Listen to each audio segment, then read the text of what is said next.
Welcome to The Explainer. Today, we're unpacking a wealth-building journey that is just unbelievable. We're bridging the raw, unfiltered energy of 1990s hip-hop directly to the pristine corporate boardrooms of Silicon Valley. We're talking about Dr. Dre.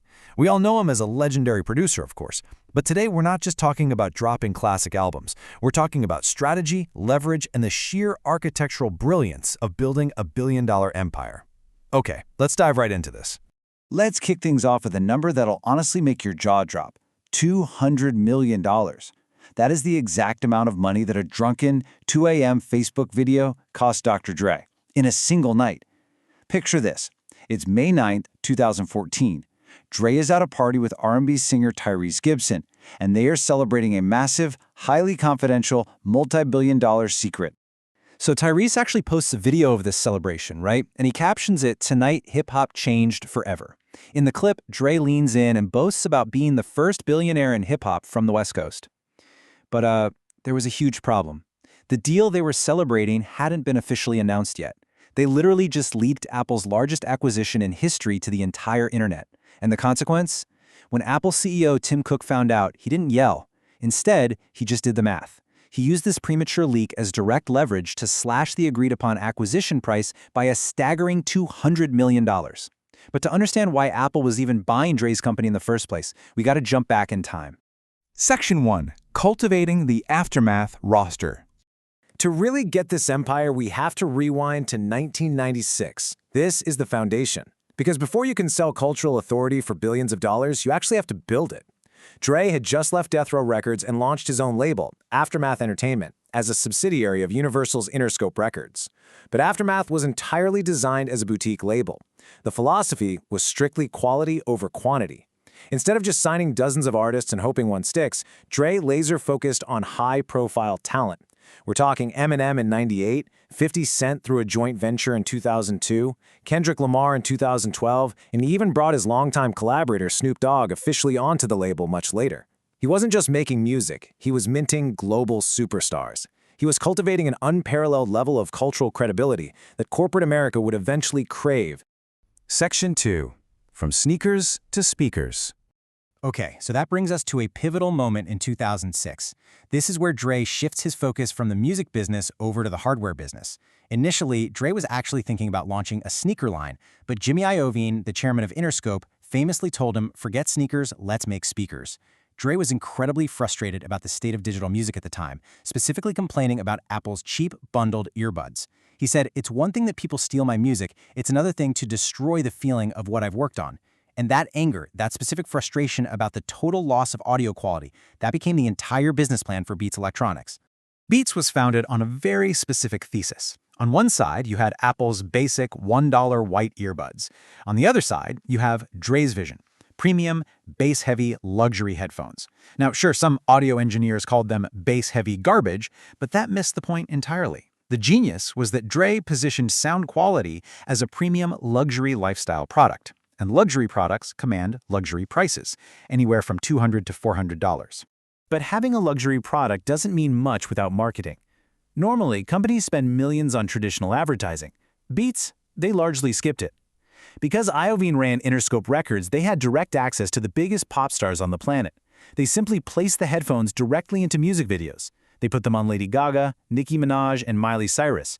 Tens of millions of fans saw these massive headphones on their favorite idols, and Beats didn't even have to send out a single invoice to an ad agency. This cultural placement strategy sparked an absolute market takeover. By 2011, according to data from the NPD Group, Beats held a staggering 64% of the US premium headphone market, meaning headphones costing over $100. I mean, really think about that. A brand that was only 3 years old had achieved a virtual distribution monopoly. They totally leveraged their placement inside the entertainment industry to completely dominate legacy audio competitors. Section 3. The Streaming Trojan Horse. All right, here's the massive twist in our explainer. All of that headphone dominance? It was basically a Trojan horse. Dre and Iovine were quietly building something much, much bigger behind the scenes. In 2013, music downloads, which were the foundation of Apple's iTunes empire, fell by 1% to $2.8 billion. Meanwhile, streaming revenue jumped an explosive 39% to $1.4 billion. Downloads were dying and streaming was eating everything. Apple, the company that had literally saved the music industry a decade prior with iTunes, was suddenly and dangerously late to the streaming wars. Their model was becoming obsolete in real time.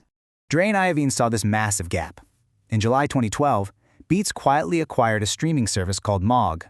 They spent months rebuilding it with a totally different philosophy: human curation over algorithmic playlists.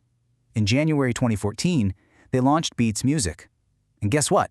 Just 4 months and 7 days later, Apple came knocking for a buyout. Section 4. The Apple Acquisition. This brings us to the climax of our story. This wasn't just a big deal. This was Apple's largest acquisition in company history. Looking at impartial regulatory documents from the European Commission regarding the merger, the facts are laid out neutrally. Apple was acquiring sole control of both Beats Electronics, the hardware division, and Beats Music, the streaming service. They were absorbing a powerful competitor at a crucial time in digital distribution. But what was Apple actually buying? This is the fascinating part. According to internal Apple logic outlined by Apple executive Eddie Q, the priorities were ranked exactly like this. First, Jimmy Iovine and Dr. Dre's talent and cultural authority. Second, the Beats Music streaming infrastructure to catch up to Spotify. And third, the physical headphones. The hardware that the critics always mocked was actually at the bottom of Apple's priority list. They were essentially buying a solution to their streaming problem wrapped in a trendy headphone brand. And the final price tag for that solution? $3 billion flat. That included $2.6 billion in cash and $400 million in Apple stock. Even with that embarrassing $200 million penalty from Tyrese's Facebook video leak, Dre's roughly 25% stake in the company meant he personally walked away with approximately $750 million before taxes, plus about $100 million in Apple stock. Section 5. The Billion-Dollar Empire. Let's fast forward to the present day. Now, Dre may have missed out on being the first billionaire in hip-hop. That title went to Jay-Z in 2019, but Dre was quietly cultivating a true, sustained billion-dollar empire. Following the 2014 Apple acquisition, he didn't just sit on his cash. He invested in appreciating real estate.